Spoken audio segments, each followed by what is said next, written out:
रब राखा दोस्तों, वेलकम टू अपना चैनल भल्ला इंस्पिरेशनल स्टोरीज। आइए आज हम एक ऐसी बैटल के बारे में बात करेंगे जिसकी शुरुआत का तो नहीं पता मगर अंत ज़रूर है। मगर वो बैटल आज तक ख़त्म क्यों नहीं हुई, क्या इसके बारे में आप जानना चाहेंगे या आपको मालूम है?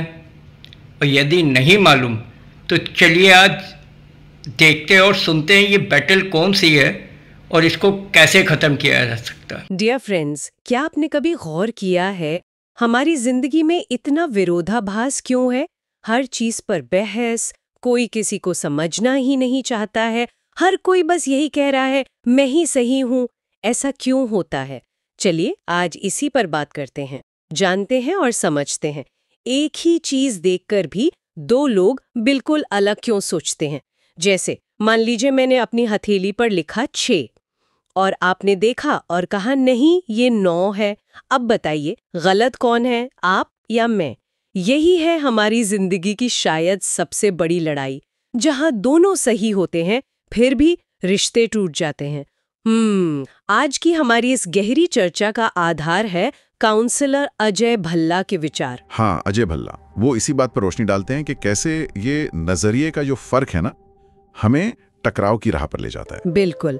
और हम जिस लेख पर बात कर रहे हैं वो अजय भल्ला की प्रेरणादायक कहानियों में से एक है। उसका शीर्षक है जिंदगी की सबसे बड़ी लड़ाई, इन भल्ला इंस्पिरेशनल स्टोरीज। लेख ये कहता है कि यही चीज हमारे रिश्तों में होती है, हर रोज की बातचीत में, हर जगह, दफ्तर में, घर में, दोस्तों के बीच। कोई मैसेज पढ़ के लगता है टोन गलत है, कोई कुछ कहता है मतलब कुछ और निकल जाता है। हाँ बिल्कुल।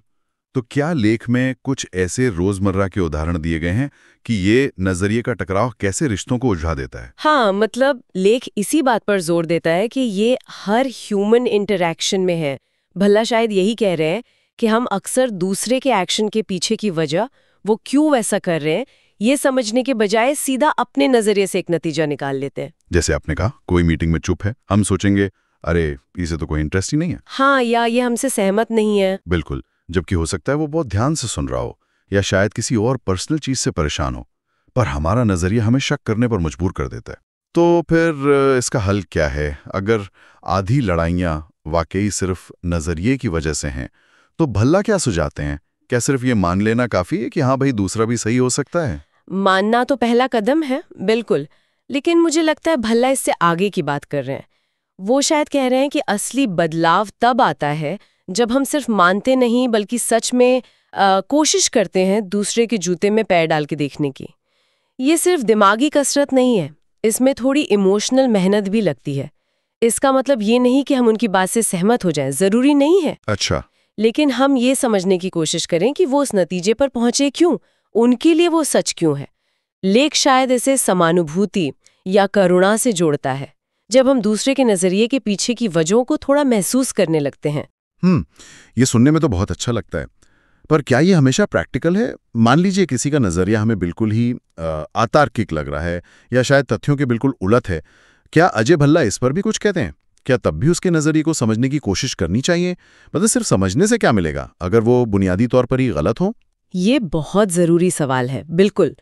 और देखिए, भल्ला का तर्क शायद ये नहीं है कि हर नजरिए को आप सही मान लें या फैक्ट्स को भूल जाएं। मुद्दा शायद ये है कि उस अतार्किक या गलत नजरिए के पीछे भी कोई कारण हो सकता है। कोई डर, कोई जरूरत, कोई अधूरी जानकारी, कोई पिछला अनुभव। उसे समझने से भी टकराव की शिद्दत कम हो सकती है। आप भले ही उनके फैसले या नतीजे से सहमत न हो, पर जब आप ये थोड़ा समझ जाते हैं कि वो क्यों वैसा सोच रहे हैं, तो बहस का रूप बदल जाता है। मतलब पर्सनल अटैक से हटकर मुद्दे पर आ सकती है बात। हाँ बिल्कुल, वो पर्सनल अटैक से हटकर शायद मुद्दे की जड़ पर आ सकती है।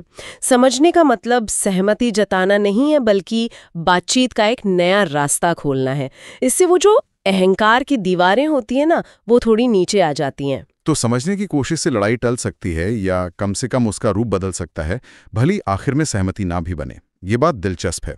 तो ज्यादा जरूरी क्या है, लड़ाई टालना या नजरिए को समझकर शायद किसी बेहतर समाधान पर पहुंचना? मेरे ख्याल से भल्ला का जोर पहले वाले पर थोड़ा ज्यादा लगता है कि जो गैर जरूरी टकराव है उनसे बचा जाए। वो शायद ये कह रहे हैं कि अगर हम बहस को कौन सही है कि जंग न बनाएं, बल्कि इसे दोनों को ऐसा क्यों लग रहा है कि एक खोज बना दें, तो आधी समस्याएं तो शायद वहीं खत्म हो जाएं। जैसा लेख का शीर्षक भी है, जीवन की आधी लड़ाइयां शायद शुरू ही ना हो। ये मानने की जिद कि हमारा देखा हुआ ही सच है और बाकी सब गलत। हाँ, और अनजाने में हम इसी जिद के चलते अपने सबसे कीमती रिश्तों में भी दरारें पैदा कर लेते हैं, कड़वाहट घोल लेते हैं। बिल्कुल। या ये इसमें हमारा अहंकार, हमारा ईगो एक बहुत बड़ी भूमिका निभाता है ना। हाँ, बिल्कुल। वो सामने आ जाता है। हमें लगता है कि अगर हमने दूसरे के नजरिए को मान लिया या सिर्फ समझने की कोशिश भी की, तो कहीं हम गलत न साबित हो जाएं, कहीं हम हार न जाएं। सही बने रहने की इच्छा इतनी तेज हो जाती है कि हम रिश्ते हार जाते हैं। रिश्ते हार जाते हैं, ये बहुत बड़ी बात है। और इसका परिणाम बहुत दुखद होता है। बातचीत बंद हो जाती है, हाँ, दरवाजे बंद। रिश्ते कमजोर पड़ने लगते हैं और कभी-कभी तो हमेशा के लिए टूट जाते हैं। दिलों में कड़वाहट रह जाती है। और ये सब तब होता है जब शायद दोनों ही पक्ष अपनी अपनी जगह से देखने पर सही थे। हाँ, यही तो विडंबना है। सही होते हुए भी हार जाना, सही होते हुए भी अकेला रह जाना। लेकिन अच्छी बात यह है कि अजय भल्ला केवल समस्या बताकर हमें वहीं नहीं छोड़ देते, वो एक बहुत ही सरल पर कह सकते हैं क्रांतिकारी समाधान का रास्ता भी सुझाते हैं। अच्छा, क्या है वो रास्ता? वो कहते हैं, लेकिन सोचिए, अगर मैं बस एक कदम आपकी तरफ बढ़कर आपके नजरिए से देखूं, और आप मेरी तरफ आकर मेरे नजरिए से देखें, जरा रुक कर इस पर विचार करें। सिर्फ एक कदम अपनी जगह से हटकर दूसरे की जगह पर जाने का एक छोटा सा प्रयास। सुनने में तो बहुत आसान लगता है। हाँ, लेकिन अगर हम ऐसा कर पाएं तो क्या होगा? अजय भल्ला कहते हैं कि अगर हम ये छोटा सा कदम उठाने की हिम्मत कर लें तो जीवन की आधी लड़ाइयां कभी शुरू ही नहीं होंगी। आधी लड़ाइयां? हाँ, कल्पना कीजिए, आधी लड़ाइयां शुरू ही ना हो। कोई बहस नहीं, कोई मनमुटाव नहीं, कोई अहंकार का टकराव नहीं, सिर्फ समझ होगी, शांति होगी। सही होने की भावना, उससे हटना है। हाँ, उस कंफर्ट जोन से बाहर आना है। बिल्कुल, ये एक बदलाव है। खुद को सही साबित करने की जो लगातार कोशिश है, उससे हटकर दूसरे की सच्चाई, उनके नजरिए को समझने की दिशा में बढ़ना। समझना। हाँ, और जब हम दूसरे के नजरिए को समझने की कोशिश करते हैं, मतलब बिना तुरंत उसे खारिज किए या उस पर अपना फैसला सुनाएं, तब हम असल में सहानुभूति, एम्पैथी का अभ्यास कर रहे होते हैं। एम्पैथी, किसी शायर ने क्या खूब कहा है, जो शायद यहाँ भी लागू होता है। मंजिलें मिली जाएंगी, भटक कर ही सही। गुमराह तो वो है जो घर से निकले ही नहीं। शायद वो पहला कदम उठाना, अपनी जगह से हटना ही सबसे मुश्किल है। बिल्कुल। और इस पूरी चर्चा से एक अंतिम विचार जो मेरे मन में उभर रहा है, वो ये है कि शायद रिश्तों में या बहसों में सबसे बड़ी बाधा या चुनौती सामने वाले का नजरिया नहीं होता। अच्छा? तो क्या होता है? सबसे बड़ी बाधा होती है हमारी अपनी जगह से, अपने दृष्टिकोण के किले से बाहर निकलने की अनिच्छा। हमारी अपनी जिद। हाँ, हमारी वो जिद कि मैं जहां खड़ा हूं वही सही जगह है, वही सच है।